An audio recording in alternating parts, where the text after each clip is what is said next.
station, WDWL TV in Cleveland. Live from Studio 4, we bring you the Two Grumpies, featuring the grumpy old man. Oh, that would be me. And the grumpy vulture. Take your bow. Oh, okay. You were paying attention. You want to try a second one? Take another bow. No, you're going off camera. Try it again. Take 3. Oh, the camera's over here. All right. So. You practice and you still fuck up. Damn bird. Go back in your corner. Yeah, the camera can see you. Yeah, turn your head. There you go.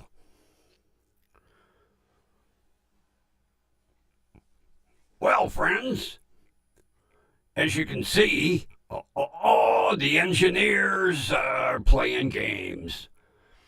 Remember I told you we had this one special light that you could do a zigzag or a square or a triangle? Well, that's it. Unfortunately, the top section and half of the next section you can't really see. But you got 4 sections, like the zigzag lights. And it does different colors. Oh, and they spent a few bucks on this one. They even gave Grumpy a remote control. Oh, yeah, all right. Let's see, what's next? Oh, it goes backwards. Okay, next push. Kind of sucks. Oh, super bright. Oh, green. See, the problem is, it's so bright. The color gets washed out. Come on, you got to do more than that.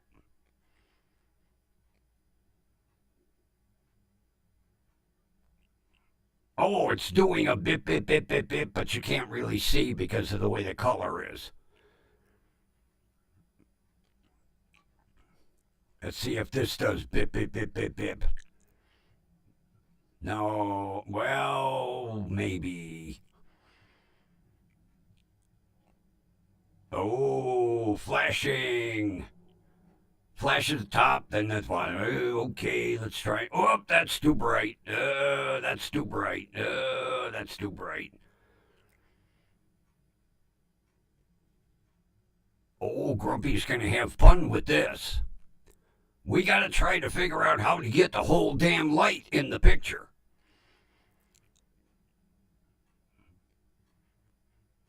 Oh, look at that. Oh, I love having a remote.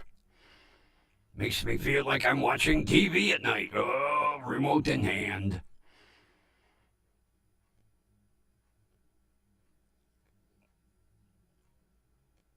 They told me it does some neat color changes, but this so far is kind of boring. Come on.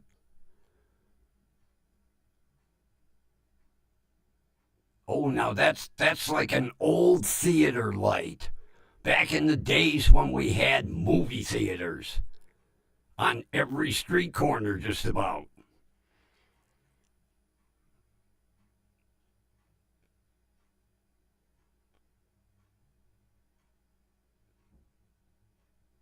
And they were showing me some neat stuff. How come I can't get it up?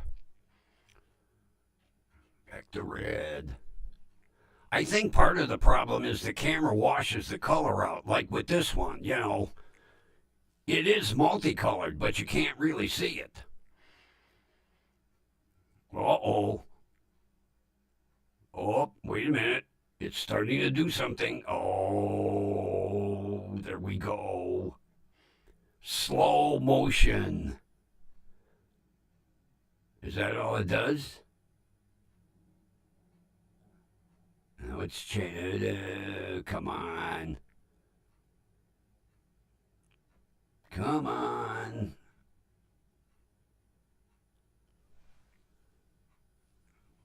We're back to our red again. We'll leave it doing that for now. And then I'll try to figure out where all these fancy multicolors are that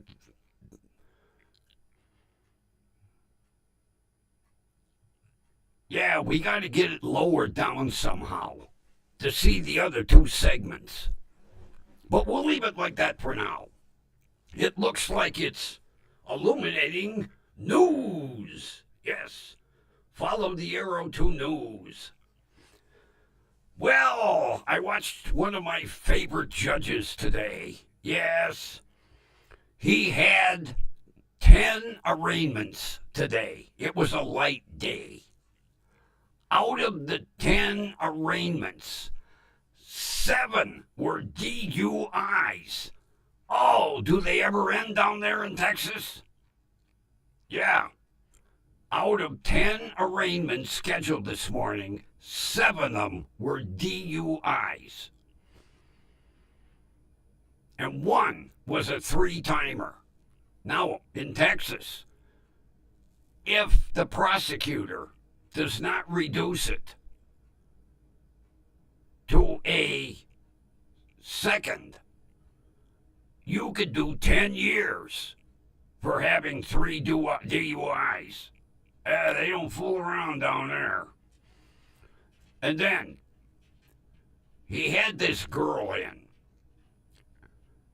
and part of her bond conditions were she was to get her GED. Oh, he's big on education. Yeah, it's amazing how many people he makes bond conditions getting a GED.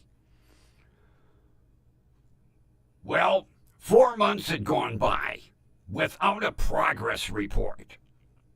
So the judge ordered her into court. Now her and her attorney were standing there, and the judge says, I want to see proof of what you're doing towards getting your GED. She says, well, I don't have any I can show you. And even her attorney said, hey, she's been doing her online. On Saturday, she goes to class. Judge was not impressed. He said, words don't mean anything. I want proof. Let me have the number for this education center. So the attorney gives him the number. He calls on speakerphone, and he gets the administrator of this educational center. And he says, this is Judge so-and-so. I'd like to inquire on so-and-so. And you hear some tapping on a keyboard. And the administrator says, oh, she's one of my better students. She is set to get her GED within the next 6 weeks. And the judge said, really? He says, oh, yes. She's here every Saturday early. And she really studies hard. The judge was like, thank you. Well, then the compliments were flowing because he told her he was really proud of her. And he said, hey, I want you to come in here with your GED and show it to me. He don't cut no slack. He wants proof. And like I say, he will ask, do you have a high school diploma? And no matter what the age of the person is, well, no, Your Honor.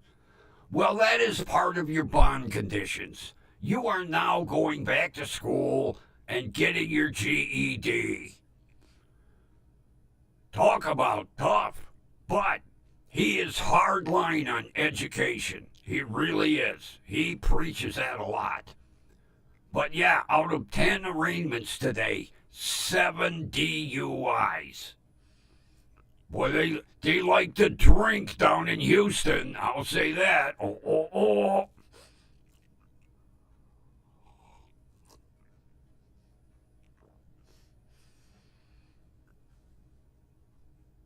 On a different note, you know, it's getting almost impossible for a senior citizen to find a repair garage that isn't out to repair their customer's wallet. Oh, I called around today, was asking labor rates. Holy fuck. 80, 85, 90, 95, 100, 110, $120 an hour labor. I said, you know, a dealership charges 132. You're not a dealership. You're a little mom and pop garage. Well, the one guy said, well, I have to keep the lights on. I said, well, I don't want to pay your light bill. I said, prices are ridiculous. Now, I know people are out to make a living, but they should also realize that seniors don't have that kind of money. With the cold and the snow hit, I can't finish the RAV4.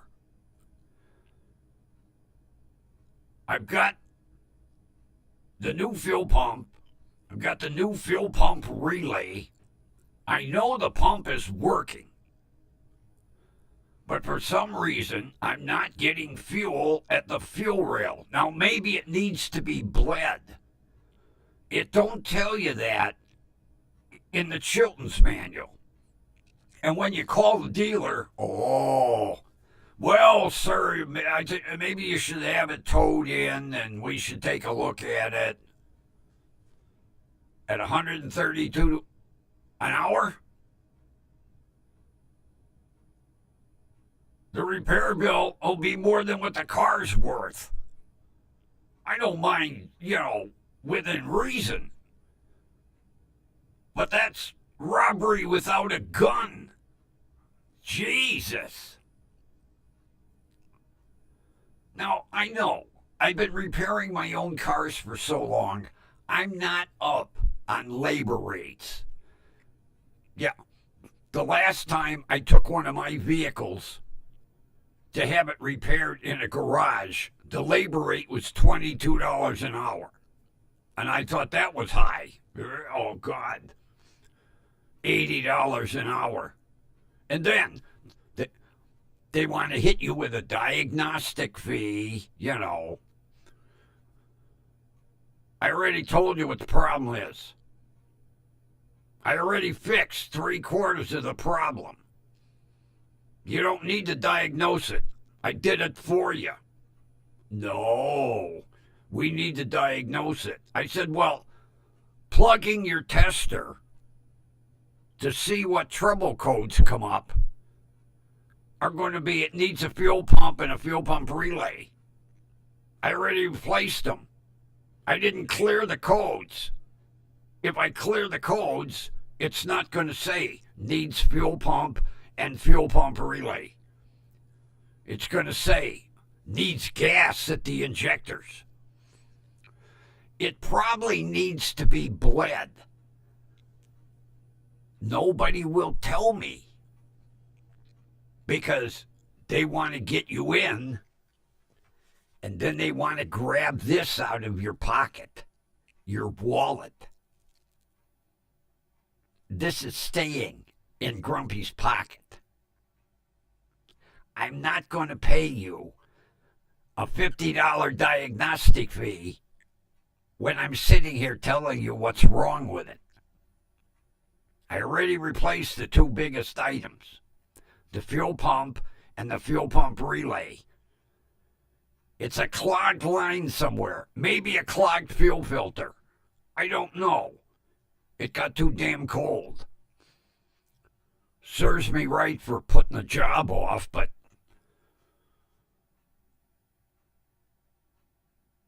things are getting out of hand. To charge that much for a car that's 27 years old. In a way, they're telling you, hey, we don't want to touch your piece of junk. It's too old. Well, it runs like a charm when it runs. I can't afford to shell out more than what it's worth to fix it. And now that the ice and snow is coming, I need that 4x4. Now, I didn't need it last winter. We had a very mild winter. But this is Cleveland. We can go from a half an inch on Monday to 3 feet on Tuesday. I need my 4x4. I know I shouldn't have put it off, but I didn't think it was going to be a pain in the ass. Any other vehicle, if it needed a fuel pump, I put a fuel pump in, voila, it started. No, this one wants to be temperamental. And nobody will tell me if the system needs to be bled up front somewhere. If it does, I'll do it. I know where all the fuel connections are. But I don't want to open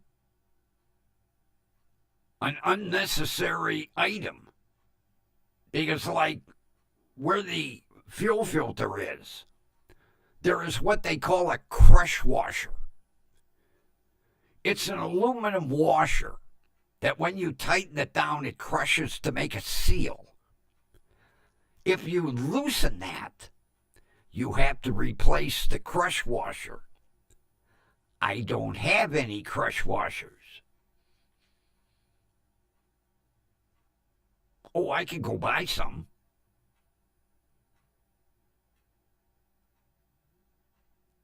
But it's a little cold out there right now.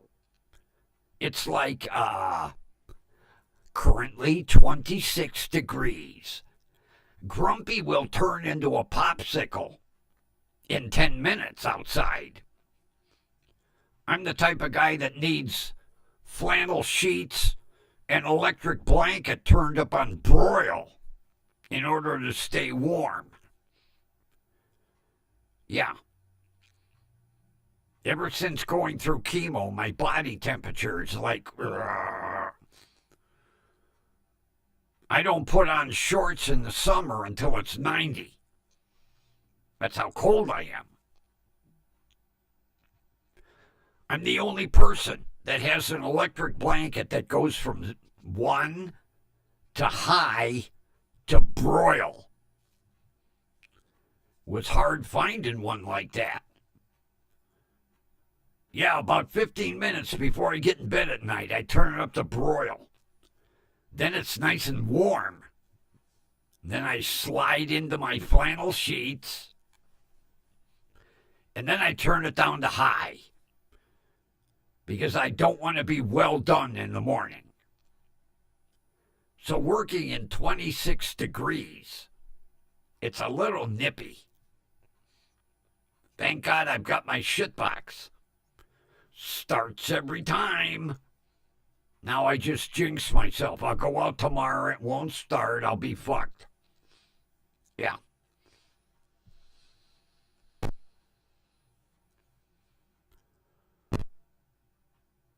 I know I'm behind times.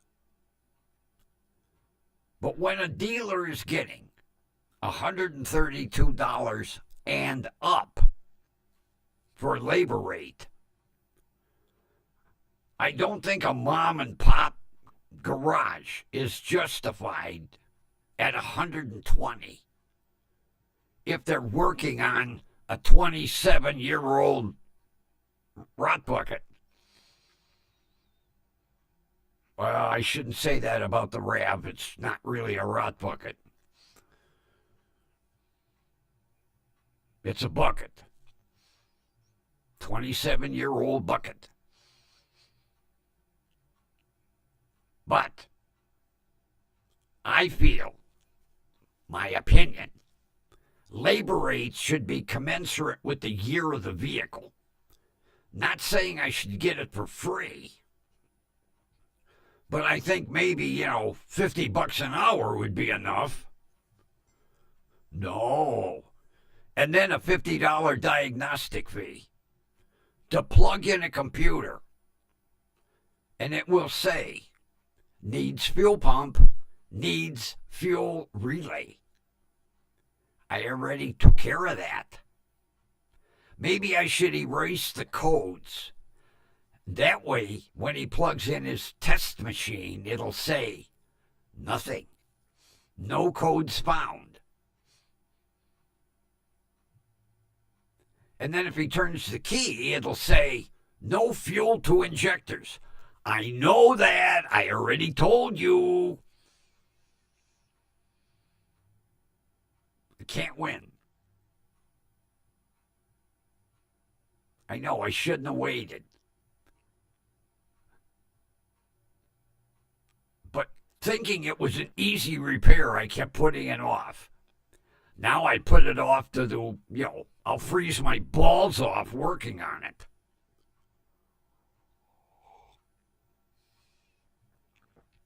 So for now, it's nice and cozy sitting in the back by the garage.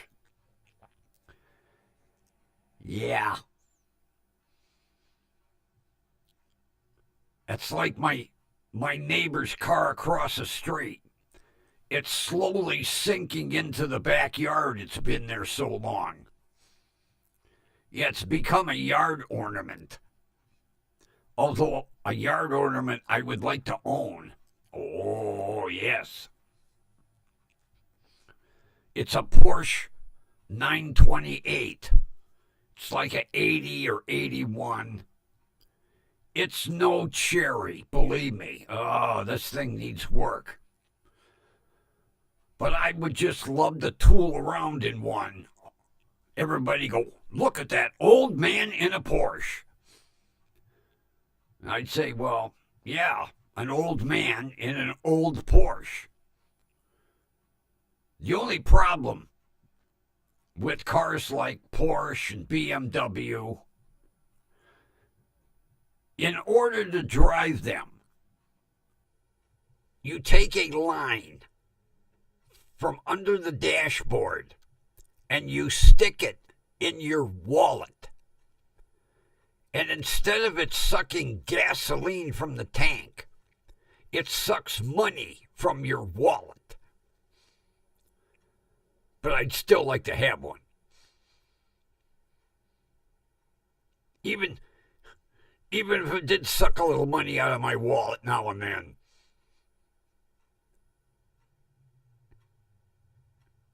Yeah, the 928 was the one with the big V8 motor in it. Sounds meaner than a Dodge Challenger. I'll tell you that. But we can dream. Yeah, I told him one day, I'd say, hey, I'd like to acquire that lawn ornament in your backyard. For the last 3 years, I've been hearing, oh, I'm going to get around to fixing it. Okay. Maybe you should plant tulips around it. It ain't never going to get fixed. The sad thing is it'll probably go to a junkyard. But you can dream.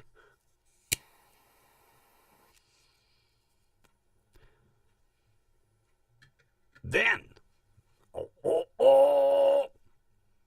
remember I told you I had a follower that happened to call me during the stream yesterday?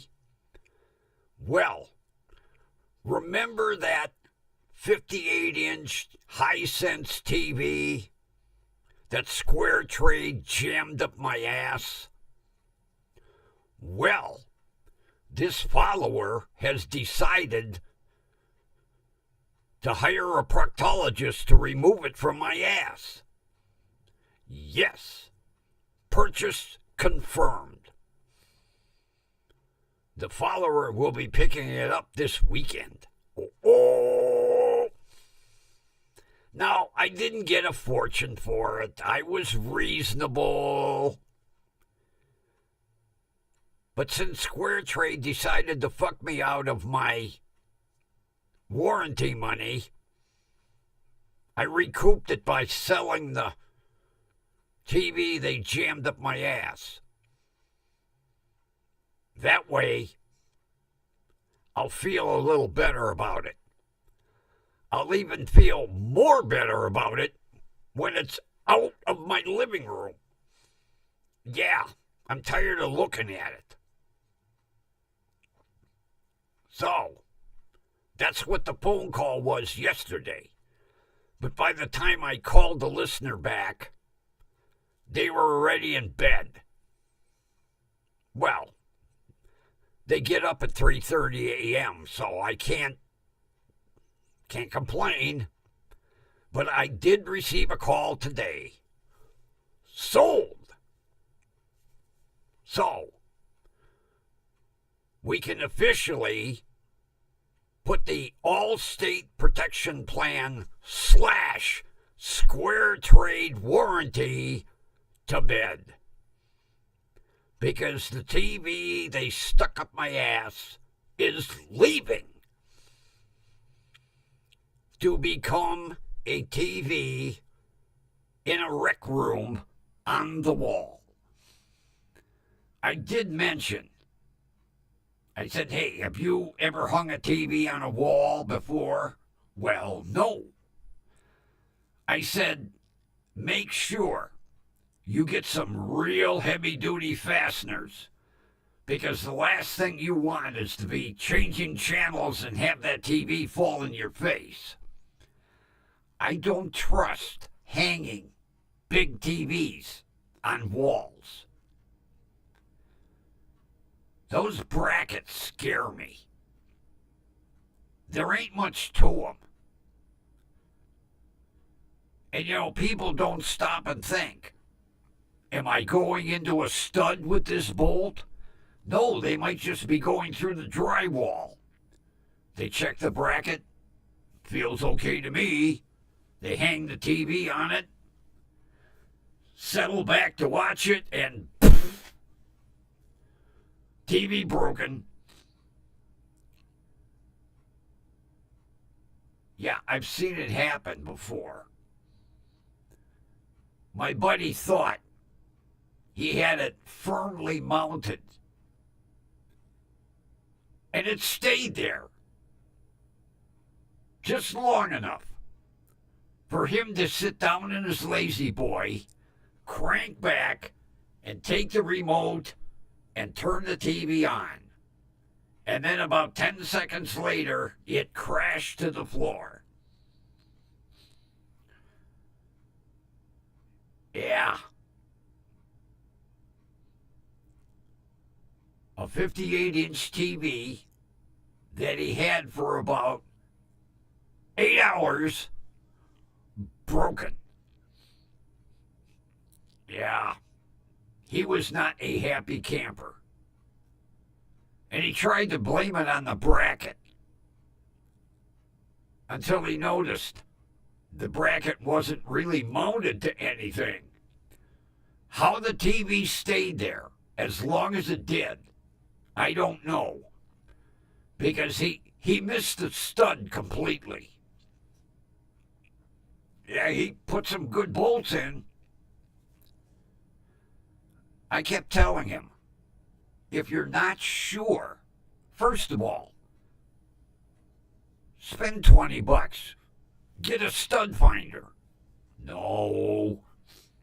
He did the old tap on the wall. Tap, tap, tap, tap, tap, tap.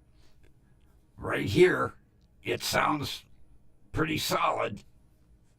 No, it was extra insulation. I said, if anything, they make what they call wing fasters.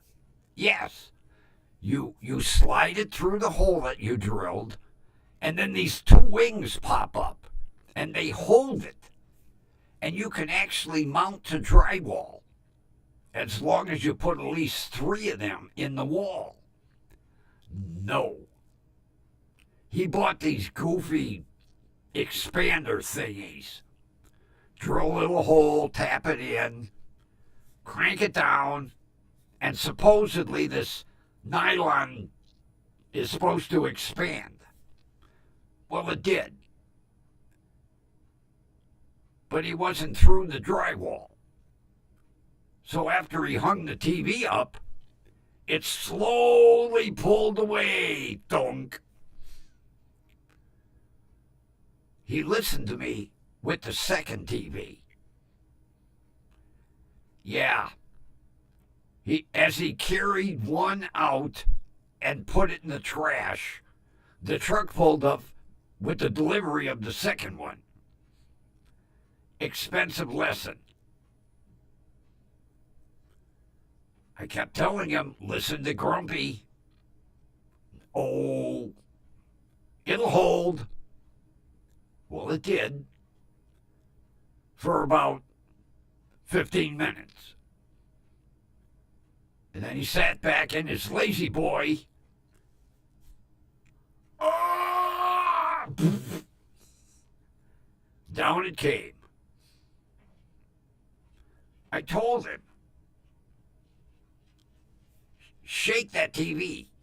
When you put it on the bracket, shake it. See if it's tight. No. He hung it on the bracket, stepped back. It's fine. And then it just slowly pulled out of the wall. The second time he listened to me. Yeah. He went up to the homeless depot and bought them wing expanders. And to this day, it's still holding. It's been over a year now. So, Grumpy sometimes knows what he's talking about. I'll admit, not all the time. That's why I tell people, don't take my word for it. Gargle it. If he'd have gargled it, he'd have learned his lesson. But instead, he decided to do it his way.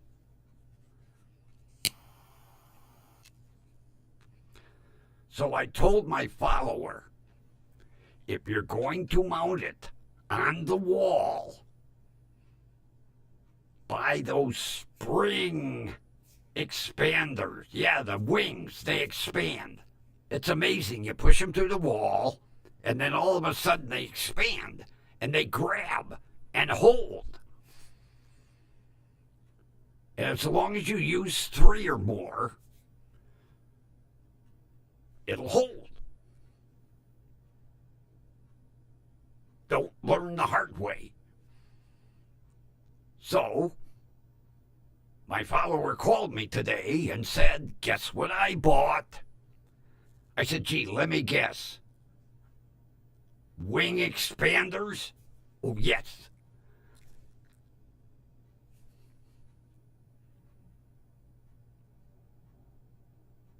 That way, her 58-inch Hisense Roku TV will stay on the wall.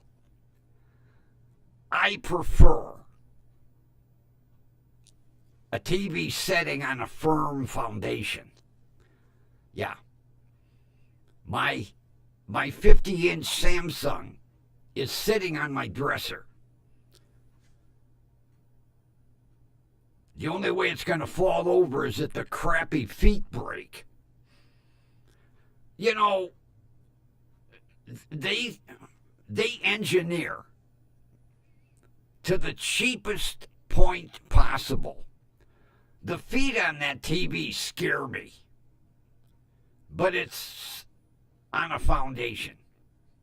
But they still scare me. A big TV like that with two little footsies, you know. Mine are like L's that come out. Still, why couldn't you put more strength in those? They don't even screw in. They pop in. I'm like, oh. Now, when I put them in, they did snap. I heard them click. What is it going to cost you for a couple of screws? 50 cents? You're making enough on the TV. But I'm happy with it. Even if I did go down in size. See, in a 12 by 12 bedroom, a 58 is just a little too big. Even though I liked it. But the 50, perfect. Not to mention, that crystal display. Oh, every time I turn that TV on, I'm amazed. And they're telling me they have displays that are even better than this. But yes, it's a Samsung crystal display. And I'll tell you what, over that RCA that I had, amazing. Beautiful picture. Especially if I'm watching some crime mystery. The blood looks really good if they go a close-up on it. Oh. It looks so good you can almost tell what type it is. A positive, B negative.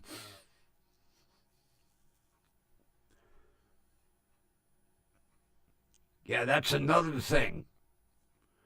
Back in my day, they didn't show that shit on TV. Oh, the FCC, they'd have been all over them TV stations.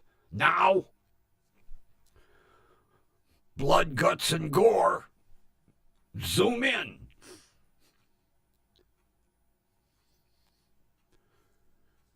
Nah, they do squiggle it, you know. You can tell it's a dead person back there. Even with the squiggles. Because sometimes the squiggles aren't right up, you know. But over the years, it's amazing of what can be shown on TV. Like I say, back in the day, when it was still black and white, you couldn't say hell or damn. Oh, no. Now, every now and then, you hear the occasional fuck you. I'll never forget the first time I heard that on streaming TV. I was like, whoa, where's the FCC today? The FCC gave it its okay and said, hey, you can say those words. Yeah. If my grandparents could see TV today, they'd be shocked. Oh, especially my grandmother. She'd be like, oh, no. The only thing she wanted to watch was a ball game. She watched very little TV. My grandfather turned the TV on. She'd read the newspaper, a magazine, a book. But come baseball time, don't you fucking breathe near her. Oh. Yeah, she'd give us the signal.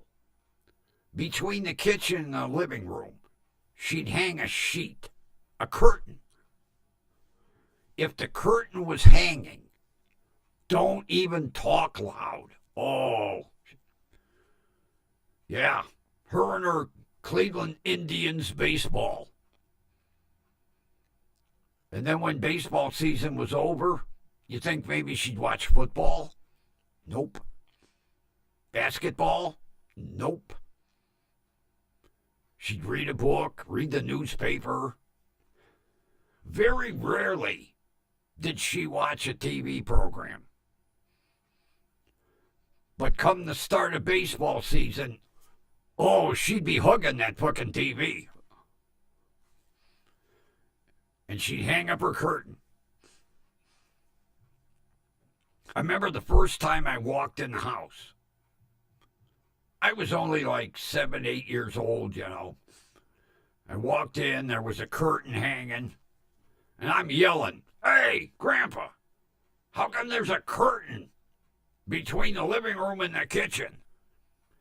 She came out with a rolled up newspaper and whacked me on top of the head and said, "Hey, I'm watching a ball game. That means keep quiet." After that, oh, I remembered that smack on the head. I didn't even whisper. If I had something to say to Grandpa, I called him out in the hallway. Then I whispered. Yeah, Grandma and her baseball. But the strange thing was, she wouldn't watch any other team. Even though she loved baseball. If the Indians weren't playing, nope.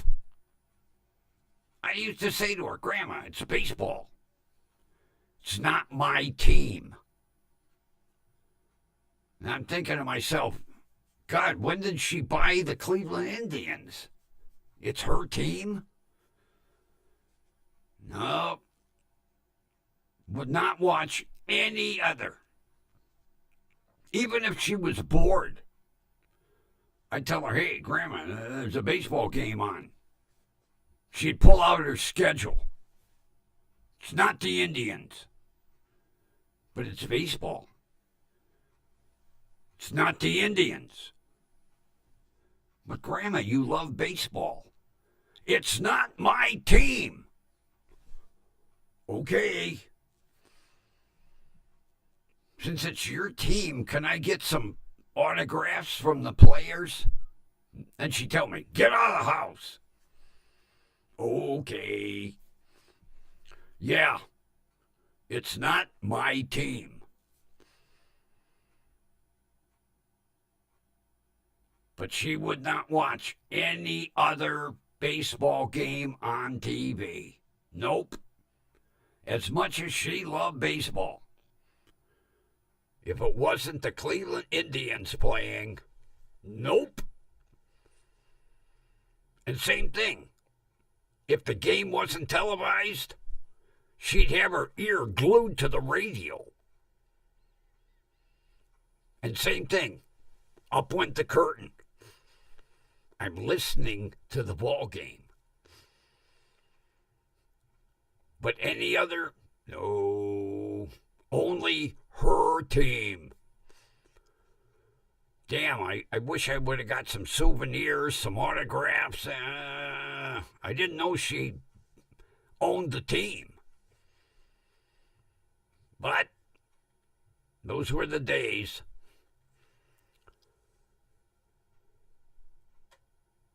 Yeah, I had some real interesting grandparents. But I'll tell you what, I loved every minute I spent there. Especially with Grandpa. Oh, Grumpy was spoiled fucking rotten. I probably could have asked him for a Rolls Royce, and he'd gone out and bought me one. There you go. He'd have taken me to the dealership. That's for my grandson. And I would have asked the salesman, "Does that car come with Smokies?" "No?" "Oh, Grandpa, we got to swing by the market on the way home so we can get some Smokies." Yeah, I was hooked the first time I ever had one. I'll never forget. First time at the West Side Market. Grandpa was introducing me to every person in the market. Oh, jeez. Oh, he was proud of his grandson.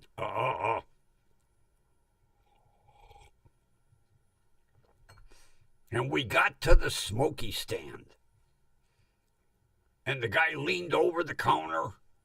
He says, "Have you ever had a smoky?" I said, "What's a smoky?" "Here, try one." I looked at it. I took a bite. Took a second bite. Finished the rest of it in about 30 seconds. He looked over the counter. He says, "You like them?" Oh, he went, here's a handful. And every Saturday, I got a handful of Smokies. He'd see us coming. He'd have them ready. I had my own little shopping bag. He'd say, "Hey, got your little bag?" Then he'd drop that handful of Smokies in. Then as we were walking away, he'd say, "If you want more, come back." Every now and then, Grumpy got greedy. I went back for another handful because they didn't last long. Oh, no, they evaporated. I couldn't wait for the next Saturday to get my refill of Smokies. But, and I've said this before, it was a big game.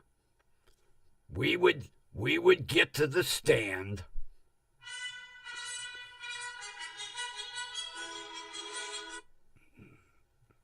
Any stand. And my grandfather would be like, "Hey, I got my grandson." Now, I was here last Saturday. The game. "Really?" Then they'd look over the counter. "Oh, here. Whatever it was, cake, cookies, side of ribs." Grandpa says, "You're a good boy." Then we'd get to the Smoky stand.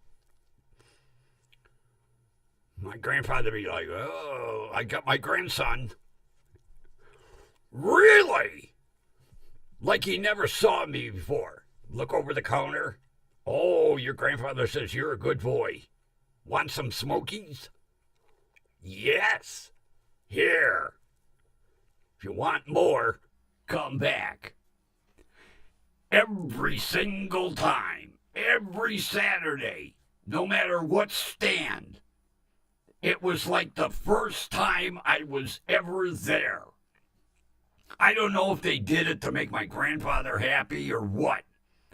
But yeah, all he'd have to say is, "Oh, I got my grandson." "Really?" They'd call people out from the back. "Look, Joe brought his grandson. Here, have a side of beef. It's a little heavy to carry. Can you take it out to the car? I'm only 6 years old." "Okay." I probably could have got a free side of beef. Yeah. Oh. Between Smokies and pork ribs. Baby backs. We go up to the rib stand. "Do you like ribs?" "Oh, yes." "Here." "Oh, thank you. If you want another slab, come back." "Yeah, but I'm not going to eat them until we cook them." "Oh, come here. I'll give you another slab now. Here." Yep. Grandma got fucking tired of cooking ribs, believe me. She's like, "Oh, can't you bring something else home besides Smokies, ribs, rye bread, onion, and Limburger cheese?" Yeah. Smokies, rye bread, onion, and Limburger cheese. What a feast. Oh, and pepperoni. I almost forgot the pepperoni. Yeah, there was a ritual. We'd get home, and Grandpa would spread out the butcher paper, and Grandma would bitch. Up, it's the heathens again. No silverware. And then he'd slice the pepperoni up, and he'd slice the rye bread, and he'd slice the Limburger cheese. Then he'd give me some pepperoni. Here. We always start with pepperoni. And smoked fish. So it went pepperoni, a piece of smoked fish, then the rye bread, fresh slice of onion, and a slice of Limburger cheese. Every Saturday. And every Saturday, Grandma would bitch and moan and fan with her apron. Yeah, those were the days. Oh, I miss that. One day I got to go down to the market and get some real Limburger. And a nice big loaf of rye bread. I got to do it just the way we used to do it. Get a pepperoni stick, get some smoked whitefish, get a round rye. He always got the round rye, but about this big. And get a nice fresh onion, a sweet onion. Had to be a sweet onion. And the Limburger. And then I got to sit down one day and do it just the same way. Some pepperoni, chunk of whitefish, slice that rye bread, onion, slice of Limburger, and enjoy the feast and see if I remember it the way it was and if it tastes like it was. Only problem is I'd be stinking up my own house. I guess I'll have to rent a woman to come in with an apron to fan while I'm eating the Limburger. Then it would be realistic. Yeah. Put the butcher paper on the table. Do it just that way. And have somebody standing in the corner fanning an apron while I'm eating the Limburger. But see, it's got to be authentic. Not that shit in a jar, moose head. Real, authentic from the West Side Market. Do it the way Grandpa used to do it. I got to do that next spring. The weather's too fucking cold. And when I do it, I'll film it. I'll get my GoPro out. And I'll film the whole thing. The pepperoni. Hopefully they still have smoked whitefish. God, I haven't seen it in years. I would think so. Yeah. Go down to the market and do it just the way Grandpa used to do it. Although I don't even know if they have a smoky stand anymore. I haven't been to the West Side Market since 1970. I went down after they restored it, after the fire. But I didn't have time. I just, on a whim, I was driving by and I went, let me stop in the market and look around. Because it was right after the restoration, which the city did a beautiful job. I remember it. It was like walking in when I was 7, 8 years old. Let's not bang the microphone, Grumpy. But I didn't have time to shop. Not to mention, you only had 20 minutes free parking. Grumpy's cheap. I'm watching my watch, looking around, going, okay, time to go back to the car. I handed the guy the ticket. I was at 19 minutes. He was like, God damn it. Thank you for the 20-minute free parking. So come spring, I'll go down. I'll get a stick of pepperoni. I'll get a chunk of smoked whitefish, a round rye, a sweet onion, and a chunk of good old world Limburger. And then I'll hire some woman to come in and fan me with her apron. I'll spread out the butcher paper, and I'll reenact the heathen feast. And I will film it. I'll set my GoPro up so you can see how it's going.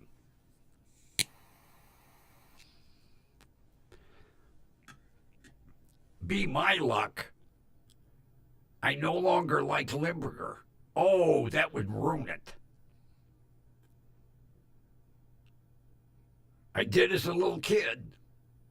I know the Limburger's got to taste the same. If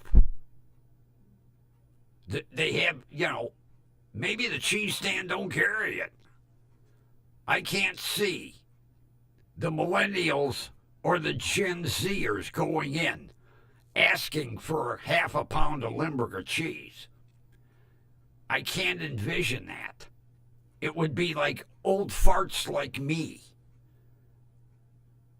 Walk in and say, can I get a half pound of Limburger cheese? Maybe I should start with a quarter. Yeah, get a quarter pound. Just enough to make a sandwich or two. And see if it tastes like the days when I was a little kid. And then maybe I should be like Grandpa. Have me a Ballantine ale. Because now I can drink it. Back then I couldn't. Because I am already enacting the Sunday. Yeah. Every morning I reenact my Sundays with Grandpa.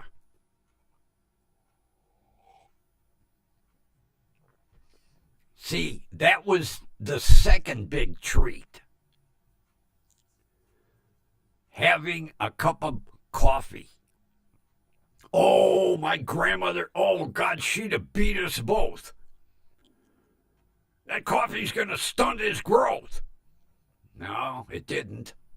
But yeah, Sunday morning, we'd wait till she left for church. And he'd watch out the window. And as soon as she rounded the corner, he knew it was safe. Then he'd tell me, go get a cup. I go in the cupboard, get a cup. And he'd pour me a cup of coffee. And while he was reading the Sunday newspaper, I was a big shot, reading the Sunday comics with a cup of coffee. And then, he'd be watching the clock. Grandma'll be on the way home from church. Finish your coffee. I'd slug it down. We'd wash the cup, dry it, put it back in the cupboard, make sure the handles were turned together. Oh, yeah. If there was a cup turned the other way, she'd be like, you guys are screwing with me. What's going on here? Yeah. And if my parents would have found out, the shit would have hit the fan. You're giving the kid coffee? Well, yeah. He eats Limburger cheese and smoked whitefish. Why can't he have coffee? Yeah, my parents always wondered why Sunday nights I was bouncing off the walls, When you gonna fall asleep?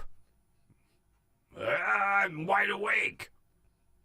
Why is it every time you come home from your grandfather, you're wide awake?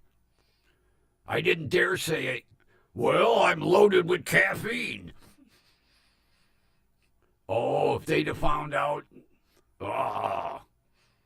Grandpa'd have been in trouble. That would have finished my weekends. Not to mention, Grandma would have finished off Grandpa. You're giving him coffee? What's wrong with you? Don't you have a brain, Joe? You're going to fuck that kid up. I grew up that way anyway. Fucked up. It wasn't from Grandpa giving me coffee. Many other things. Like having alcoholic parents that beat the fuck out of me all the time. Maybe that, only so many hits in the head, then the brain gets a little rattled. But those were days we'll never get back. I have the memories. But unfortunately, even if I sit down with the butcher paper on the table and the pepperoni, the smoked whitefish, the rye bread, the onion, and the Limburger, it's not going to be the same. It just, you can't get those old times back. You can reminisce. And I have wonderful memories of my grandparents. Wonderful. But you can't get them back. Even if I go to the market. It's not the same. Drinking coffee is not the same. I think getting away with shit, that made it worth memorizing, But yeah.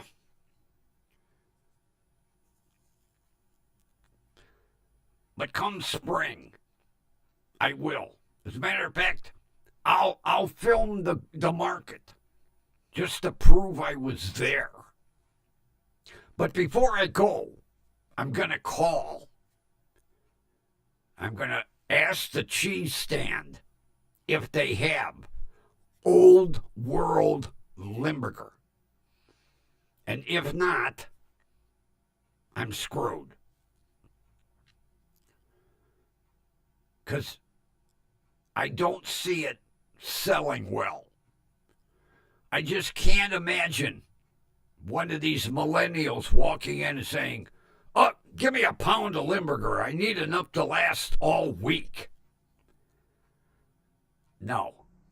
Or, I'm having a dinner party and I need to make canapes. I'm going to make them with Limburger. Be the first and last fucking party he ever had. I could see expensive crackers with a chunk of Limburger cheese. People would be saying, hey, your cheese is spoiled. You want us to eat that? Well, it ain't spoiled, it's Limburger. What? This shit stinks. They'd be throwing it away. Good Limburger cheese.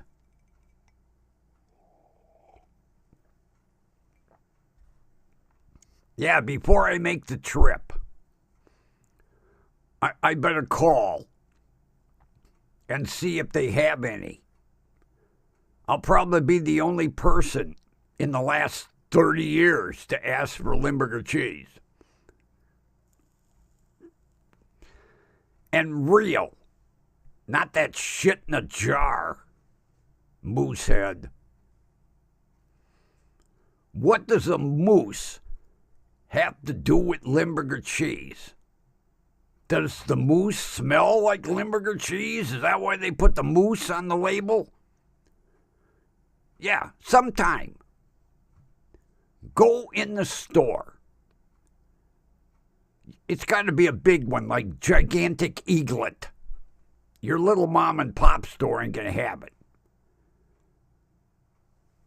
And it's a white jar. And it says, Moosehead. And look at it, go, And you'll say the same thing. What does this moose have to do with Limburger cheese? It makes no sense. But that's not authentic. Authentic is wrapped in like 47 layers of foil to keep the stink in. Because God forbid, unwrap that shit, people will be passing out in the market going, holy crap, what died over there at that stand? Because that's basically what it smells like, roadkill. I just insulted every Limburger cheesemaker in the world.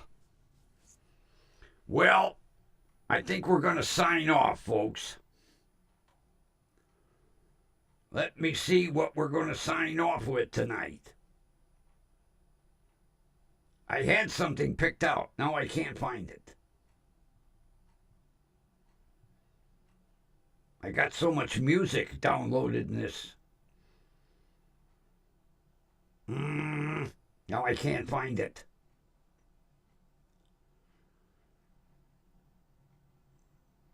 Oh, the Muppet theme. Nah, I don't know what I downloaded that one for.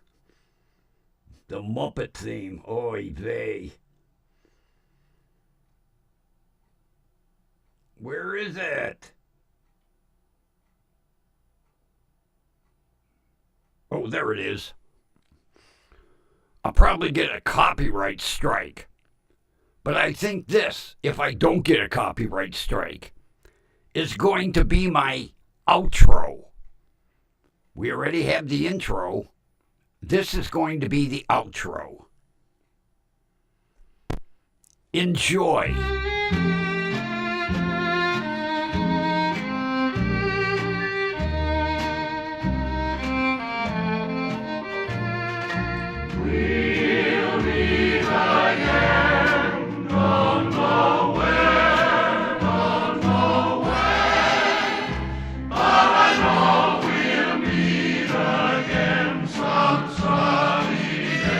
Oh, I love this song.